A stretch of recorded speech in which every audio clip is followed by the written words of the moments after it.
जय जय सिया राम मित्रों, आप देख रहे हैं आस्था और संस्कृति का अनूठा संगम धर्म और हम।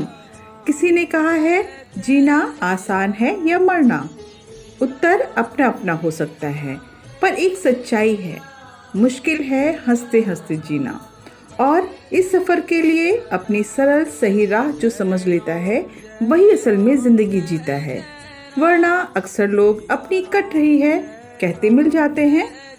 कभी कभी जिंदगी से ज्यादा प्यार अलविदा कहने के लिए मन किसी का उतावला हो जाता है, जो हमेशा गलत होता है। आत्महत्या प्रभु को चुनौती देने वाला पाप कर्म है, जिससे लोक परलोक सब कुछ पापमय हो जाता है। इसलिए प्रभु के द्वारा दी गई जिंदगी को जियो और हंसते हंसते जियो। यह संस्मरण एक ऐसे अनन्य भक्त का है जिसने कभी आत्महत्या के लिए काल का दरवाजा खटखटाया था, पर जिंदगी को उनसे प्यार था। कुछ लोगों के जो उनसे जुड़े थे पुण्य के प्रारब्ध थे जो उन्हें जिंदगी की राह पर ले आए। तो चलिए जानते हैं महाराज के अनन्य भक्त रहे उमादत्त शुक्ला जी का ये संस्मरण। बाबा जी तांगे पर उमादत्त शुक्ला के घर लखनऊ जा रहे थे। वे गोमती नदी पर बने पुल को पार ही कर रहे थे, जहां इस समय हनुमान सेतु मंदिर बना हुआ है। तभी बाबा जी ने उंगली उठाकर नीचे के एक स्थान की ओर संकेत किया और पूछा कि क्या वो इस स्थान को पहचानते हैं। शुक्ला जी ने कोई उत्तर नहीं दिया। तब बाबा ने जोर से कहा, क्या तुम भूल गए हो?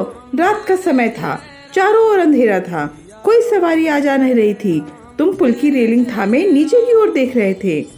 अब तो शुक्ला जी चुप, उत्तर नहीं दे सके। तब तक बाबा जी ने फिर कहा, तुम आत्महत्या करना चाहते थे? क्या मरना इतना सरल है? घर में कुछ झगड़ा होने के कारण तुम दौड़कर नदी में कूदने आए थे। तुम चीजों को बिना समझे बूझे करते हो। तुम कितने मूर्ख हो। बताओ बताओ, क्या मैं गलत कह रहा हूँ? शुक्ला जी रोने लगे। बाबा जी कैसे इस घटना को जान गए थे? पूरी घटना शुक्ला जी की आंखों के सामने घूम रही थी। शुक्ला जी ने बताया कि इस घटना का जिक्र तो उन्होंने कभी किसी से नहीं किया था। अभी उनके मन में झंझावात चल ही रहा था कि बाबा जी फिर बोल उठे, बताओ शुक्ला, क्या मैं झूठ बोल रहा हूँ? और शुक्ला जी ने पूरी बात स्वीकार कर ली और घर तक चुपचाप रहे। शुक्ला जी ने इस घटना के बारे में बताया कि जब मैं 17 वर्ष का था मेरा विवाह हो चुका था। परिवार बहुत बड़ा था। पिताजी की कपड़े की दुकान थी। दुकान ठीक नहीं चलती थी। दुकान की आय से परिवार का खर्चा कौन कहे, दुकान का भी खर्चा नहीं चलता था। एक दूसरे पर आरोप प्रत्यारोप हर समय चलते रहते थे। कम आयु और बहुत ही भावुक प्रकृति का होने के कारण उनसे यह सब सहा नहीं जाता था। परिवार की धन संबंधी आवश्यकताओं को पूरा करने में वे कुछ सहायता भी नहीं कर पा रहे थे और ना ही किसी कार्य के करने योग्य थे, ना ही वे दुकान में सहायक हो सकते थे। दुकान भी करीब करीब बंद जैसी थी। ना तो ऐसे में मित्र अथवा संबंधी ही थे जिससे कि वे अपनी सोचनी अवस्था की बात करते अथवा सहायता प्राप्त करते। इसलिए उन्होंने किसी से बात नहीं की और एक दिन पुल से कूदकर अपनी जान देने का निश्चय कर लिया। उनका कहना था कि रात के 8 बजे थे, वे पुल पे पहुंचे और ऐसे उपयुक्त स्थान की खोज कर रहे थे जहां इतना गहरा पानी हो कि कूदते ही डूब जाऊं, क्योंकि वे तैरना भी नहीं जानते थे।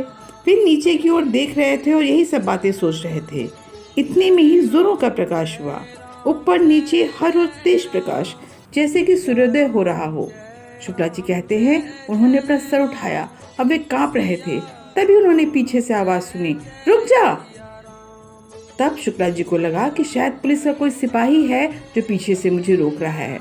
वे डर गए और इसके बाद उन्होंने पुल से जल्दी से बाहर की ओर चलने का शुरू किया। आज शुक्ला जी को समझ में आया कि वो कोई पुलिस वाला नहीं था। वर्षों पहले महाराज जी थे जिन्होंने उन्हें आत्महत्या करने से रोका था। बाबा कहते थे आपसे जुड़े लोगों का पुण्य का भी प्रारब्ध होता है, जो कब आपकी किस्मत से जुड़ जाए कोई नहीं जान सकता। शुक्ला जी ये संस्मरण बताते बताते भावुक हो गए। उन्होंने कहा कि उस दिन से मुझे अनुभूति हुई कि बाबा जी हमारे बारे में प्रत्येक चीज़ से अवगत हैं, भले ही वे हमें बताएं अथवा न बताएं। उनसे कोई भी चीज़ छिपाना व्यर्थ है। उस दिन की दूसरी शिक्षा ये भी थी कि बाबा जी हम सभी भक्तों पर सदैव कृपालु हैं। उनसे कुछ मांगने की आवश्यकता नहीं। वे सब जब भी उस चीज़ की आवश्यकता होगी वे स्वयं दे देंगे। और इस घटना से मिलने वाली अंतिम शिक्षा थी कि बाबा जी के लिए कोई भी चीज़ असंभव अथवा अकल्पनीय नहीं है, भले ही हमारे लिए वह असंभव और हमारे कल्पना की बाहर की वस्तु हो। इसलिए हमेशा बाबा जी पे अपना श्रद्धा और विश्वास बनाए रखें। फिर मिलते हैं अगले संस्मरण के साथ, तब तक के लिए राम राम।